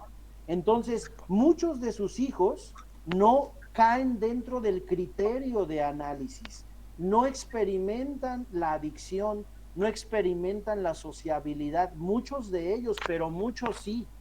Entonces lo que hicimos fue tomar al hijo más afectado, y lo cruzamos con una novia. Y a esa novia salieron sus hijos afectados y también no afectados. Y otra vez, los más afectados los cruzamos con otra novia y volvieron a salir hijos afectados y no afectados. Lo importante de esto es que si el fenotipo existe, el fenotipo se transmite hasta las siguientes generaciones. Esas generaciones nosotros hemos llegado hasta los bisnietos. Y por si fuera poco, la estructura cerebral está afectada hasta los bisnietos. Esos datos ya no se los traigo, es lo que estamos preparando para publicar. Quizá de ello, pero ya la detectamos, hasta los bisnietos. Eso lo hemos hecho solamente en la conducta de ansiedad, solo en la conducta de ansiedad, y ese quizás sea el último mensaje que les quiero decir, hablando de conductas alteradas, en donde hemos determinado, porque solo lo hemos hecho ahí, no quiere decir que el autismo no llegue hasta la tercera generación, o la sociabilidad, trastornos sociables no lleguen, o los trastornos de alimentación tampoco lleguen. Hasta donde hemos hecho es el caracterizar la ansiedad en estos individuos y llega hasta la tercera generación, y esa tercera generación sigue presentando las alteraciones cerebrales a nivel de estructura. Eso es lo que hemos hecho. Bueno, buenísimo, Alberto. Yo creo que te dejamos ir porque ya se te está Sí, haciendo tarde. Me pasé unos minutos, pero si hay otra oportunidad, yo encantado realmente, Víctor, esperemos que esto sea el inicio de interacciones académicas y de trabajo, como sí, siempre. claro que sí, sí, Alberto. La verdad es que me entusiasma mucho eso que dices, por justamente las puertas como se están abriendo ahora, pero la verdad es que te agradezco mucho que les compartas esto a los chicos, porque viene directamente de la mano de alguien que se está dedicando a hacer investigación, que de hecho, sí, hasta ahorita la única persona que conozco que trabaja directamente con programación perinatal, con la dieta, eres tú, Alberto, y la verdad es que la estás rompiendo, estás haciendo cosas muy buenas, que te agradezco que nos hayas presentado. Excelente, no, pues de mi parte, gracias por la invitación y estamos en contacto. Dale, gracias, Alberto. Gracias. Muchas gracias. Nos vemos pronto en el asalto por allá. Profe. A ver si nos Gracias. Te esperamos, Gracias. Alberto. Te esperamos en Córdoba. Excelente, Gracias. bye. Saludos, abrazo. Gracias. Bueno, nosotros tenemos 15 minutos más. Les voy a más o menos empezar a presentar lo que vamos a ir viendo en esta clase y la clase del jueves. Entonces déjenme rápidamente. Adelante, Agostina. Profe, sí, fue una duda en realidad que me quedó con respecto a lo que explicaba Alberto. Esto de que las ratas que habían sido alimentadas en base a una dieta de cafetería, nunca más la volvieron a comer, pero no, me perdí el motivo porque me anda re mal el internet. Así se me puede Claro, explicar. el tema, lo que él estaba presentando, Agos, es que, y creo que había preguntado algo muy semejante, Milagros, o sea, efectivamente, tú le estás dando una dieta de cafetería a la madre, ¿sí? Y luego al hijo puedes elegir seguirle dando la dieta de cafetería como la única dieta que tiene disponible, o darle una dieta común y corriente como la que recetan los veterinarios, ¿sí? Y entonces justamente cuando le das esa dieta común y corriente que recetan los veterinarios, se considera que ya no está comiendo mal, porque ya no está comiendo la dieta de cafetería, pero sigue teniendo el fenotipo inflamatorio, porque fue legado epigenéticamente por la madre. ¿Sí me expliqué, Agos? Sí, profe, gracias. Sí, es eso. Adelante, Sonia. Sí, profe, hola. Entonces significa que es como que esa programación es tan fuerte que lleva muchas generaciones, entonces destrabarla, o sea, es muy intenso. Sí, es muy curioso esto que nos transmite Alberto, pero justamente, sí, o sea, estoy invitando también a Laura Vivas y a Meli Musri del Instituto Ferreira, que junto con Ricardo, todos ellos han estado trabajando ahí en el Ferreira con lo que le llaman programación perinatal, ¿sí? En el caso de Meli también trabaja con programación perinatal con la dieta, pero creo que se ha enfocado más en detalles epigenéticos y ella nos podría explicar más qué es precisamente la programación epigenética, ¿sí? Ricardo, como vieron, él trabaja con programación con el alcohol, y Laura es muy interesante porque ella fue quien empezó en el Ferreira, es digamos, la que más tiempo tiene trabajando en estas cosas. Ella trabaja con programación perinatal con la sal, ¿sí? Y todas las programaciones perinatales dejan un legado epigenético en la cría, ¿sí? Ahora, acuérdense que los legados epigenéticos, sí, son adaptaciones. Y lo que comentaba Claudia, que estuvo completamente de acuerdo Alberto, es que siempre y cuando ese legado sea epigenético, tú tienes la oportunidad durante la vida ontogenética del organismo que nació de cambiarlo, ¿sí? El tema es que ellos ahorita están todavía trabajando con la parte de caracterizar la programación. Claro. Pero eso que comentaba Claudia es completamente viable y es un poco lo que se piensa, digamos, desde la trinchera de estas dietas que buscan justamente transformar tanto tu microbioma como esas programaciones que tiene uno en los circuitos del sistema de las recompensas y que generalmente están basadas en dietas que depuran, ¿sí? Un poco como no sé si conocen a Néstor Palmetti, que está allí en Villa de las Rosas, en Córdoba. Él trabaja con esa idea. El tema, digamos, para ser honestos, aquí el único problema que hay con estas dietas de depuración es que, como bien decía Alberto, las programaciones son personalizadas, ¿sí? A veces, por ejemplo, lo que estaba diciendo es que cuando tú crías a una rata que es hija de un padre expuesto y una madre no expuesta, ponerle, tienes algunos hijos que nacieron programados por el padre y otros programados por la madre. Entonces tienes una mezcla, ¿sí? Y entonces justamente eso también se va a ir modificando de acuerdo a la experiencia de cada individuo. El tema es que la experiencia va a estar en cierta medida preprogramada por la experiencia perinatal. Eso es lo que, como que el mensaje, ¿sí me explico?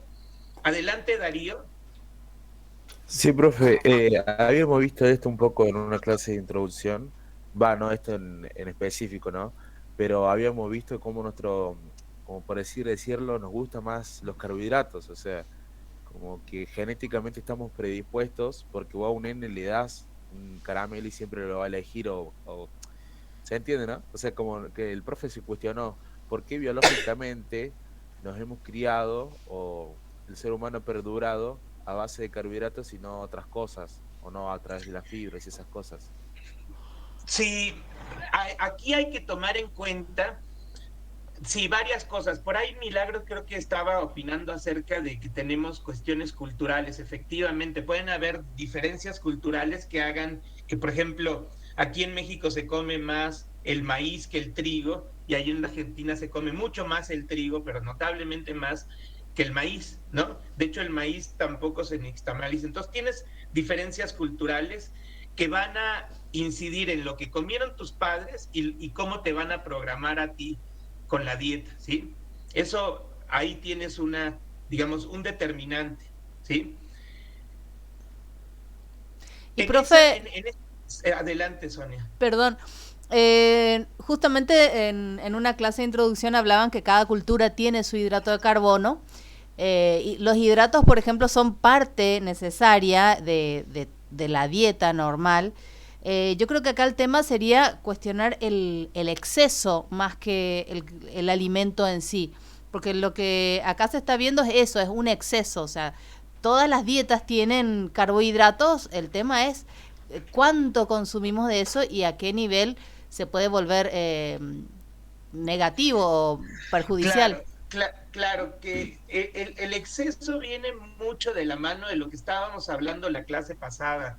Sonia y Darío, en el sentido de que uno va a tender a requerir el consumo de alimentos porque no nada más, y es justamente lo que les iba yo a transmitir ahora, no nada más cumple una función nutrimental el alimento, sino tiene en sí mismo un valor hedónico, ¿sí? Y de hecho, de eso también hablaba un poco Alberto. Ese valor hedónico que tiene el alimento cumple una función también de soporte de nuestras experiencias de estrés, ¿sí? Entonces, pensemos un poco en la cultura en la que vivimos actualmente, ¿sí? Y en la cultura en la que vivimos actualmente, la verdad es que desde que empezamos a entrar a funcionar en el sistema, empezamos en un sistema de exigencias del sistema, ¿sí? Que generan altos niveles de estrés, sobre todo en la vida cotidiana asociada con la escuela, rendir exámenes, en el trabajo, que te evalúen, que estés todo el tiempo presionado por hacer las cosas de una manera que pueda seguir funcionando y obtener los recursos necesarios para seguir viviendo, ¿no? Entonces tienes altos niveles de estrés y necesitas también los amortiguadores. Y si esos amortiguadores tienden a ser principalmente los alimentos, porque hay cuestiones socioculturales que también ponen un poco, digamos, en riesgo el peso de los soportes de las personas, los familiares, los amigos que te rodean. Entonces cada vez se va volviendo más importante esos valores hedónicos que tienen las cosas que consumes. ¿Sí me explico, Darío? Claro, sí, sí, sí. Y justamente ahora estaba pensando que el ejemplo del caramelo tampoco es como, no tiene mucho, bueno, no tiene como mucho sentido porque es un alimento creado por el consumismo, el capitalismo, está como hecho en un laboratorio. Totalmente. Y ahora pensemos incluso en lo que hablábamos en la clase de repaso sobre la eudaimonia, ¿sí? Tú tienes un montón de elementos simbólicos de alto valor, tanto hedónico como eudaimónico, ¿no? Que se vuelven incluso motores de tu motivación. Y que cuando no los alcanzas, en lugar de convertirse en algo que te genere placer, justamente te genera lo contrario, ¿sí? Y eso también requiere una compensación, ¿sí? Entonces, vean, digamos, el universo completo en el que estamos metidos, ¿sí? Donde hay un montón de cosas que estamos valorando. De hecho, por eso Juan Bajo, un amigo muy entrañable con el que estoy ahora trabajando ahí en la Facultad de Ciencias Exactas de la UNC, está muy interesado en hacer un análisis complejo de cómo está funcionando los valores y cómo hoy en día esos valores pues se están transformando, pero no dejan de estar inmersos en un sistema que impone una serie de valores fijos a un montón de cosas, pero esos valores que se imponen, ¿sí?, tienden a causar una respuesta que, como bien nos transmite Alberto, tiende a ser una respuesta proinflamatoria, ¿sí? Porque piensa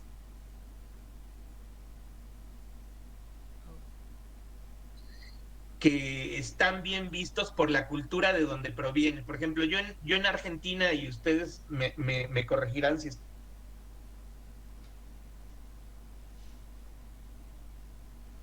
y también, pero allá están mucho más lejos, ¿sí? Y allá se aprecia no nada más el dólar, sino se aprecian las pizzas y las hamburguesas, ¿sí? Y se consumen por ese aprecio que tienen incluso simbólico, ¿sí me explico? De hecho, sí, toda esta parte... Perdón, Darío, adelante. Ah, no, que sí, que sí. Yo, por ejemplo, soy de Córdoba. Acá no sé si es tan así. Va, por las hamburguesas sí, obvio. Pero, por ejemplo, en Buenos Aires, cuando viajé a Buenos Aires, sí se notó un montón. La pizzería de Buenos Aires que se come parado, todo eso. Claro, claro.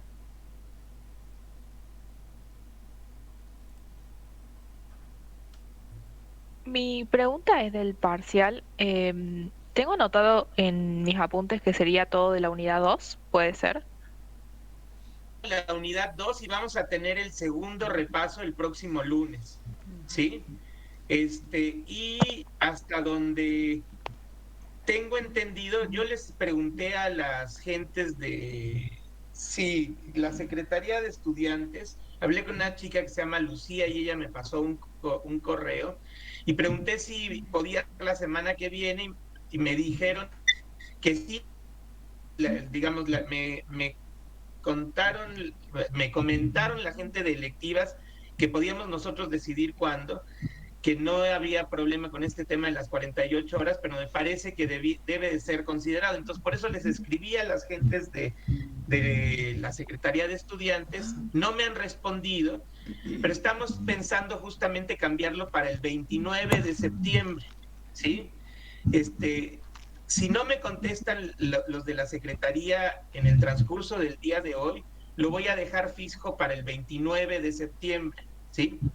Bien, profe. ¿Está bien? Y así ya tenemos la siguiente semana para hacer un repaso o hasta dos, si así lo necesitan, Milagros. Bien, profe, muchas gracias. Dale. Buenísimo.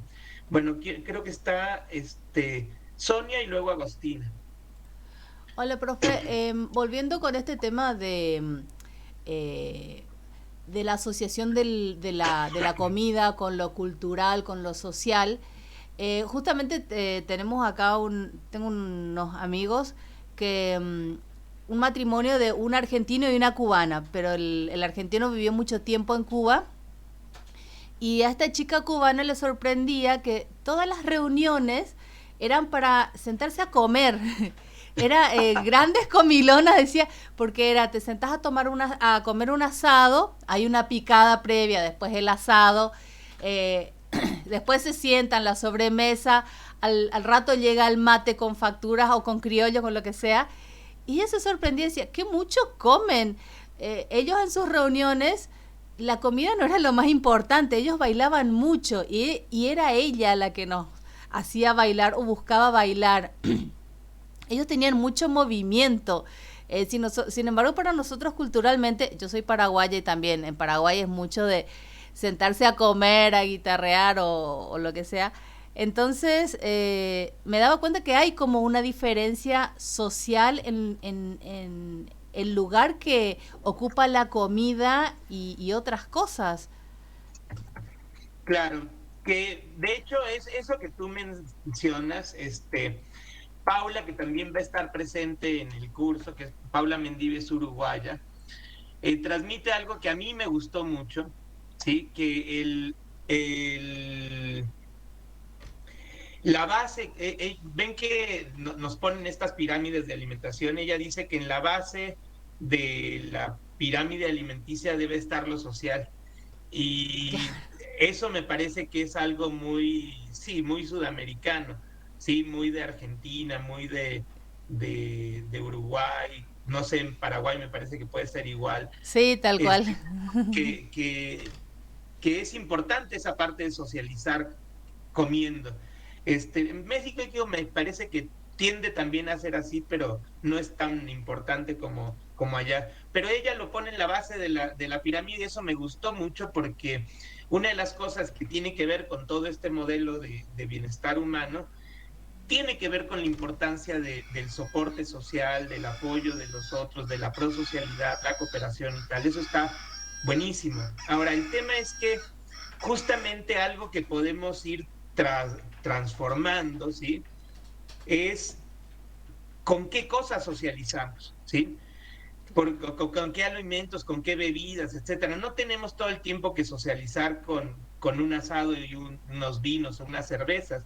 En Argentina, de hecho, es muy importante, por ejemplo, el mate, ¿no? Entonces, y hay otras cosas que podemos hacer, digamos, para ir transformando qué cosas son las que solemos consumir cuando tenemos esa intención de socializar, que para mí me parece que es un baluarte que tenemos los latinoamericanos, ¿sí? De hecho, por ahí tenemos unos datos que hemos visto que en los lugares donde hay más soporte social también se disminuye la morbilidad de las enfermedades crónicas no transmisibles, ¿sí? Entonces, eso viene de la mano de lo que pasa en algunas culturas como la nuestra. Bueno, nada más les transmito rápido lo que era esta laminilla, que básicamente tenemos como 2 sistemas que regulan la alimentación. Se los dejo como una semillita, ya lo vamos a ver en detalle en la próxima clase. Pero uno de los sistemas es el sistema de regulación homeostático de la alimentación y otro es el sistema de regulación hedónico de la alimentación. Y lo interesante es que el sistema de regulación hedónico, cuando está trabajando a full, sobrescribe sobre los, digamos, los circuitos o los programas de los circuitos relacionados con la regulación hedónica o la regulación del balance energético. Entonces, por eso es que ya lo vamos a ver en detalle, por eso es que eventualmente podemos comer más por cuestiones hedónicas que por cuestiones puramente fisiológicas, ¿sí? Adelante, Profe, Máximo. perdón, Sí. ¿este PowerPoint ya está en el Drive? No, lo acabo de sacar, ya lo subo, ya hago... Para que lo podamos leer previo a la clase del jueves. Sí, ya lo subo. Sí. Adelante, No, Máximo. profe, yo quería... Perdón, Silvia, sí, disculpe usted, profe, que entré así. No te Se me ocurría pensar de que en esto de la alimentación, pensar de qué nos alimentamos, no solamente en el alimento que sería la comida, sino en qué nos alimentamos con respecto a nuestra parte energética, que podría ser nuestro ejercicio, qué nos alimentamos en lo que leemos, porque también es alimento, ¿no? Lo que leemos, las lecturas que tenemos, la música que escuchamos. Yo creo que todo forma parte del alimento que nos hace integrarnos como seres. Totalmente, y déjame tratar de, digamos, claro, como que añadir algunos detalles a lo que acabas de decir, que me parece que es muy importante, Silvia. Como que no es solo comida el alimento, ¿no? Claro, lo que pasa es que la comida va a proveernos de nutrientes para la fisiología de nuestro microbioma, que ya lo vamos a ver, para la fisiología de toda nuestra biología básica, digámoslo así. Pero todo este cuerpo, ¿sí?, no nada más se alimenta de nutrientes en forma de productos químicos, sino también en sí mismo responde, o sea, se sabe, y era lo que decíamos en algún momento en las clases, se sabe que el lenguaje del cuerpo, y es lo que se dice en neurociencias incluso, son las emociones, ¿sí? Y nuestras emociones justamente son el resultado de aquellas cosas con las que no nada más alimentamos la parte biológica, sino la parte cognitiva, que eso es lo que decía Jaco. Por eso les presenté a un argentino del que tenemos que estar orgullosos todos los argentinos. Bueno, yo también ya soy argentino porque me nacionalicé. Pero Jaco justamente decía que todos los pensamientos que se gestan en el circuito del sistema de las recompensas y en la corteza vienen asociados con una emoción. Entonces, si tú te nutres de información de los noticieros que todo el tiempo están hablándote de, qué sé yo, de los peligros que sufres en la calle y de los choros y de que asesinaron uno para allá y tal, en lugar de nutrirte también de cosas, qué sé yo, positivas, entonces lo que va a haber en tu cabeza son pensamientos asociados con emociones negativas. Entonces, ese es el alimento del que estás hablando, Silvia, ¿sí? De que no nada más nos nutrimos de cosas químicas, fisiológicas, ¿sí?, sino también nos nutrimos de pensamientos, de ideas, ¿sí? Y eso Totalmente, es importantísimo ampliar, ¿sí? Y eso nos va a llevar después como un círculo sin fin, porque yo creo que eso nos va a llevar después a necesitar la comida o creer que necesitamos esa comida que nos puede producir una cierta satisfacción. Claro. Exactamente. Acuérdate que todo es un sistema. Por eso a mí me encantó cuando Ricardo dijo es un sistema de poleas. Porque es eso, ¿sí? Todo está funcionando en un balance. De hecho, si se ponen un poquito a censar sin dejar que la razón se entrometa, ¿sí? Pero si empiezan a censar su experiencia de cada momento que viven tiene eso de que está ahí en un balance entre lo positivo y lo negativo, ¿sí? Y ese balance, lo que hace la mente justamente es interpretar, ¿sí? Todo el tiempo estamos en eso, ¿sí? Y si lo que estamos haciendo mentalmente en términos de interpretación nos tira más para lo negativo, bueno, entonces tenderemos a tener una experiencia difícil, ¿no? Tenderemos a quejarnos, y sobre todo si le damos muchas rumiaciones mentales a eso. ¿Sí? Profe, entonces sería como un examen psicológico al líquido amniótico donde se hizo el bebé.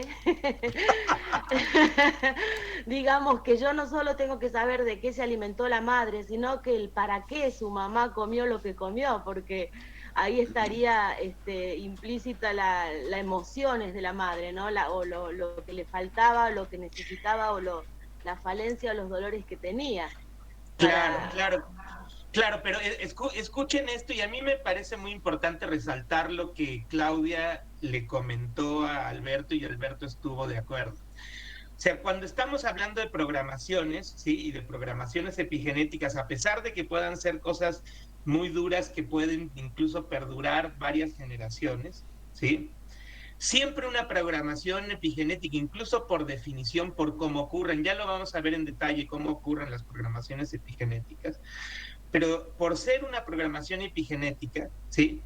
Tiene la oportunidad de cambiar con la experiencia, ¿sí?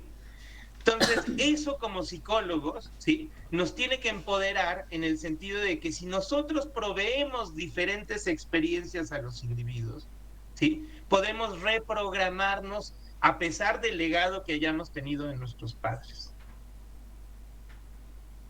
Por supuesto, eso es la maravilla. Gracias, totalmente, profe. Totalmente. Bueno, gracias a ustedes. Adelante, Sonia. Sí, profe, como para hacer tenía anotado acá como para hacer como una relación entre las cosas que estuvimos viendo últimamente entre los contenidos. Hoy el invitado nos habló sobre cómo las ratitas que tenían esa alimentación de cafetería hacían el tema de las palanquitas, las movían más, eran como más, las movían más veces, buscaban la recompensa. Más motivadas, era lo que decía Alberto. Exactamente. Me parece que eso tiene que ver, puede relacionarse también un poco con una resiliencia por adicción. A ver, acuérdate que aquí el tema es que si no hay cambio, ¿sí? Entonces no tienes una nueva adaptación. Si tú preservas un hábito, eso sería justamente falta de adaptación, ¿sí? Cuando tú tienes entonces un cambio, acuérdate que es la alóstasis, que es la alóstasis que da lugar a la resiliencia, es lograr un balance a través de un cambio. El preservar un hábito, y era lo que de alguna manera señalaba Claudia en relación a un comentario que hizo Ulises, ¿sí? Si tú tienes un hábito que se preserva, ahí no hay resiliencia. Pero si eventualmente ese hábito cambia, ¿sí? Cuando un adicto sale justamente de la adicción, entonces eso sí está relacionado con resiliencia, porque hay un cambio, porque hay una transformación, ¿sí? Hay una transformación del sistema a un estado estable nuevo. Ah, bien, ya, me quedó más claro eso, porque por ahí se ve que lo estaba relacionando a la resiliencia con el tema de resolver problemas, pero en realidad es con un tema de resolver problemas, pero para estar mejor, digamos, el cuerpo.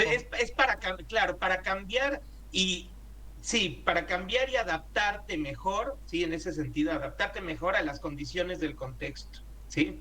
Piensen mucho eso ahora, justamente en el momento en el que estamos viviendo, porque estamos viviendo una transformación global, ¿sí? Entonces, justamente hoy necesitamos que todos desarrollemos resiliencia, justamente que significa adaptarnos al nuevo contexto en el que estamos inmersos. Y ese contexto, nada más acuérdense mucho, implica que algo que tenemos que atender urgentemente es la salud de los ecosistemas, que está toda deteriorada, ¿sí? Y nuestra salud, digamos, psicosocial y física que también tiende a estar deteriorada, sobre todo por enfermedades crónicas no transmisibles, ¿sí? Y eso tiene que ver también con que cambiemos la forma en cómo nos vemos a nosotros mismos, ¿sí? Entonces, bueno, gracias, chicos. Nos vemos el jueves, ¿está bien? ¿Sí? Bueno, listo, perfecto. Sí, profe, Entonces nos vemos el jueves a las 10. Chao. Excelente clase, profe, Chao, nos vemos. profe, nos vemos. Chao, profe. Gracias por la clase.